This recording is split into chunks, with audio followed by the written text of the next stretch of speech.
What's up? It's been a while. It's been a while since I have come on live and aired my shenanigans to a digital video audience. Um, Yet here I am, streaming live from Munich, Germany, where I have had the very distinct pleasure of joining about 1,000, I want to say, Cognigy, or sorry, now NiCE Cognigy customers who are all laser focused on not learning about or being theoretical about conversational AI. These are customers who have been through the interactive virtual assistant video, the virtual recording wars. They've been through the IVAs, they've been through the IVRs. They have long been automating processes in the contact center, which I think is something we tend to forget about. That as much as we like to think of the contact center as being some weird old stodgy place, we've actually been using a lot of the deterministic AI that a lot of folks who are trying to make this switch into agentic have actually found to be quite a stumbling block. The contact center has been doing this for a while now, right? In fact, if we just kind of even zoom out from there, service has been doing this for quite a while now. And so it was really invigorating. It's a word I can come up with. Being in this room and hearing from customers on the stage, hearing from practitioners who are implementing. I mean, these are people who have titles like head of conversational AI strategy or conversational AI lead. There are people who have talked about being the point person for all generative agent development for their enterprise. And we're not talking about small enterprises. We're talking about customers who got up on that Nexus 2026 stage, and we're talking Fabletics, Allianz, Lufthansa. We're talking Sky TV. These are customers who are dealing with very large, very complex customer engagement and customer experience conversations at very big, very real levels. And they are all talking about how they are bringing robust conversational AI to the table. These aren't POCs. These aren't random acts of experimentation. These are real, fully blown, full-fledged programs in production. And the thing I think I'm walking away from Nexus with is really understanding just how deeply the Cognigy team has continued to work with customers to solve some of the most complex use cases out there. This isn't about, suddenly waking up in the morning and discovering the terminology of forward deployed engineers. In fact, everyone was kind of joking about that here. Like, haven't we been doing that for years? Because in a lot of these customer experience settings, whether you are in that traditional contact center or whether you are in a more holistic view of CX, whether you're talking about marketing and service and sales and commerce all coming together, utilizing these agents across a conversational landscape to really help connect your customer to what they are trying to do, to what they are looking to accomplish. We're seeing that really come through, and we're seeing those success stories. What I will say about Nexus as an event is that it is very pragmatic from the sense of you can't get away from, I've kind of been chuckling, like you can't get away from the German. My colleague Holger Mueller would be actually quite ecstatic about that. But there is a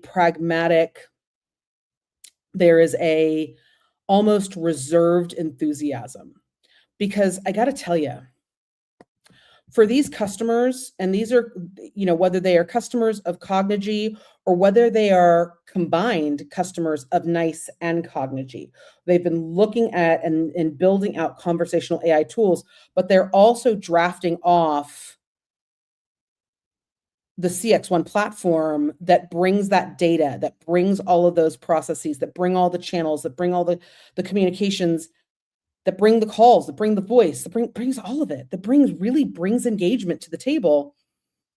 These customers are not sitting there sweating things like deflection.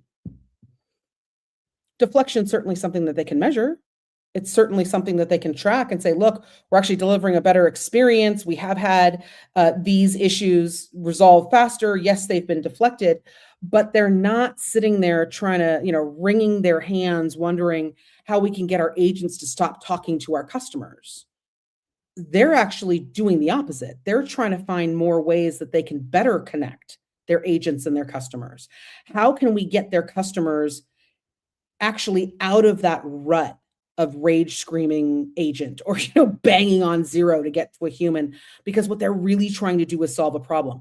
How do we in service actually progress to that point of proactive servicing, proactive engagement?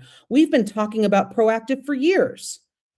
These customers are reporting on their successes, and that was really exciting to hear. I think a lot of times, when I have my analyst hat on, you can come to these events and you can come to other shows and you hear a lot about almost this kind of vendor-driven cheerleading of like, come on, guys, we can do it. We got this. Like, you hear that, like, go write more agents, go do more stuff, deploy more AI, go, go, go, go, go.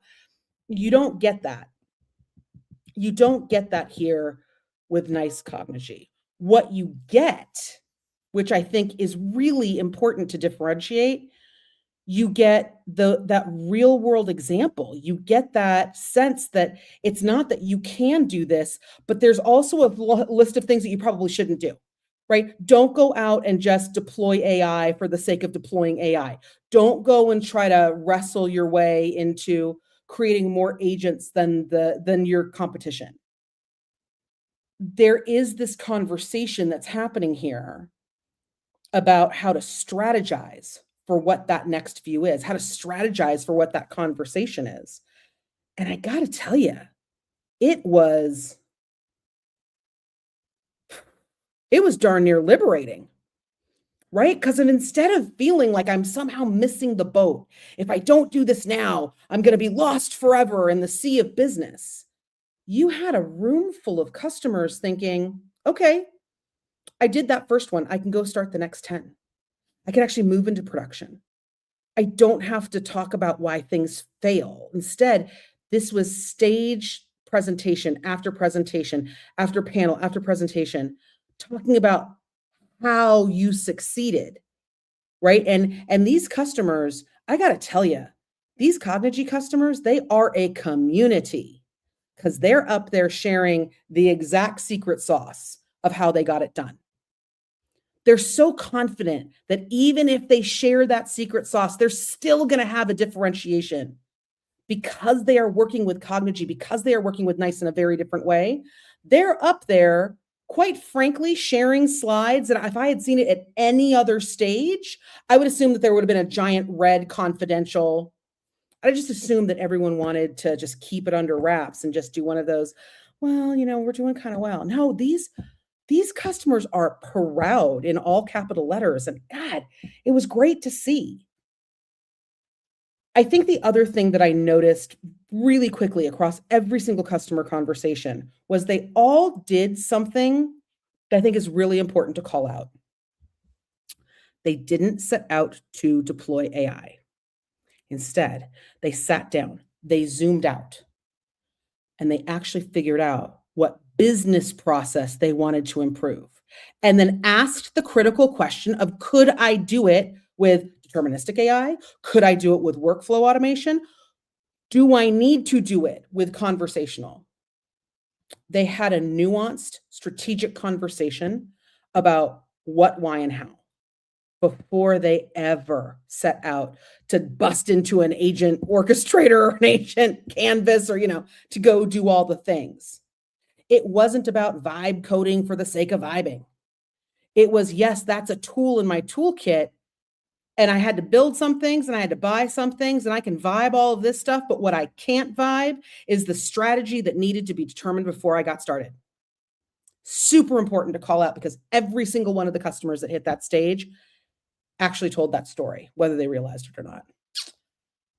I've got to say also, with kind of the last minute I'm going to spend with you, is that this event, Nexus 2026, was a very interesting window into the first year of, let's call it the new NiCE. It's not really the new NiCE. It's really built on this rock solid foundation that we have always known about and that we've always seen from this company. But this was the first, let's call it the first Russell year. And I have had the pleasure of knowing and getting to watch Scott Russell for many years now, probably longer than both of us want to admit. And it's very clear to me when I hear his enthusiasm, and he's always, if you've ever seen Scott Russell speak, like, he is enthusiastic, period. Like, he is getting on that stage. He's going to bounce around. His arms are going to get big and wide. He is going to love every single minute of it. He's going to have a big smile on his face. You can't help but feel that infectious enthusiasm that he has for whatever he chooses to spend his time doing.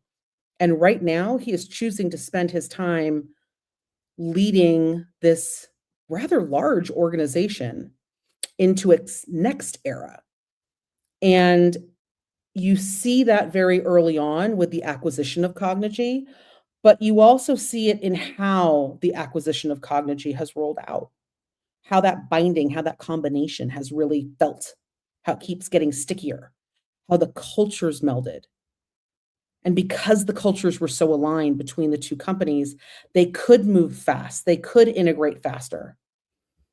They could make models and processes and points of orchestration happen, not just be theoretical, but really be available for both customers. And the thing I want to share, whether it's with the industry, with the market, or whether it's with buyers of this type of technology, this Russell era NiCE, it's not going to be contained. It's not going to be contained in traditional functional dimensions where we can all say, you're a CCaaS, go stay there. Your contact center, go stay there. Your fill in the blank, go stay there. That's what folks like me try to do, right? I think analysts out there and market watchers, we try to make sure that the lanes that we put people in are guardrailed by absolute concrete. And Scott Russell is making it very, very clear that he is not going to be contained by those traditional guardrails. The vision that he is empowering everyone at NiCE to have is one where the technology and the data and the strategy follows where the customer needs to go. It will take some doing to get there, but he's got a vision and the roadmap shows it. And I, for one, gosh darn it, I enjoy watching it. NiCE has always been a great company, full of great people, really great engineers, really great marketers, really great communications leaders. And that hasn't changed. But what has changed is this sense of being untethered from that tradition. Being able to look out at where opportunity might sit for NiCE that has nothing to do with the past decades of where they have sat, where they were first implemented, who traditionally buys. We didn't hear that here. And I got to tell you, we need more of that. We need more of it. Okay, so with all of that, I am going to continue to watch the sheep outside my hotel window.